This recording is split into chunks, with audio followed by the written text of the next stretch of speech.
நீங்கள் நம்ம வீடியோ பார்க்க வரும் பார்த்தீங்கன்னா ஒரு ஒரு ப்ரோ வந்து கமெண்ட் பண்ணியிருக்காரு 3 ஜூஸை வந்து ஒன்றா மிக்ஸ் பண்ணி குடிங்க அப்படின்னு கமெண்ட் பண்ணியிருக்காரு. ரேண்டமாக ஒரு 3 ஜூஸ் நம்ம சூஸ் பண்ணிக்கிறோம். அதுக்கப்புறம் வந்து நீங்கள் என்னென்ன ஜூஸ்ன்னு சொல்கிறீங்களோ அதை ஏற்ற மாதிரி கமெண்ட் பண்ணுங்கள். அதுக்கேற்ற மாதிரி நம்ம மிக்ஸ் பண்ணி இப்போதைக்கு பார்த்தீங்கன்னா 3 ஜூஸ் எடுத்துருக்கோம். என்னன்னு பார்த்தீங்கன்னா ஒன்று வந்து லெமன் வந்து 7up இது, அது ஒன்று பெப்சி, ஒன்று வந்து டாட்டாவில் வந்து ஆரஞ்சு. இது 3 தான் எடுத்துருக்கோம். இந்த 3 ஃபஸ்ட்டு மிக்ஸ் பண்ணிக்கலாம். ஒரே நிமிஷம் வெயிட் பண்ணுங்கள். 6 months later. ஃபஸ்ட்டு வந்து டாட்டா ஓப்பன் பண்ணிக்கலாம். வெயிட் பண்ணுங்கள். இந்த டாட்டா கிளாஸில் நம்ம டாஸ்கே பண்ண போகிறோம். ஆனால் இதுலேருந்து ஆரஞ்சை மட்டும் கொஞ்சம் எடுத்து வேறு கிளாஸுக்கு ஷிஃப்ட் பண்ணிப்போம். மற்ற ஜூஸையும் மிக்ஸ் பண்ண ஒரே அளவு. பெப்சி தந்தாச்சு. பெப்சியும் பார்த்துக்கோங்க, மிக்ஸ் பண்ணியாச்சு. அதுக்கேற்ற மாதிரி பர்பிள் கலரில் மாறி இருக்குது. 7upன்ற பேரில் ஏதோ ஒன்று கொடுத்துருக்கானுங்க, அதை மிக்ஸ் பண்ணிப்போம்.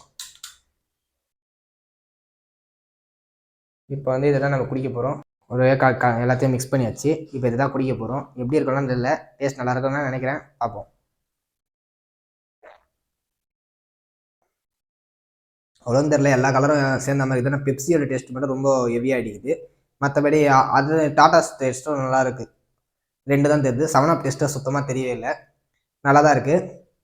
வேறு ஏதாச்சும் வீடியோ வந்து வேறு ஏதாச்சும் கமெண்ட் பண்ணுங்கள். வேறு ஏதாச்சும் சேலஞ்ச் பண்ணுறது கமெண்ட் பண்ணுங்கள். நம்ம வீடியோ பிடிச்சிருந்தா லைக் பண்ணிட்டு ஷேர் பண்ணுங்கள். மறக்காமல் சப்ஸ்கிரைப் பண்ண ஒன்று பண்ணிட்டு போங்க. 1K அடிக்கிறதுக்கு ஒன்று வந்து 150 சப்ஸ்கிரைப் தான் இருக்குது. தேங்க்யூ கைஸ், பாய்.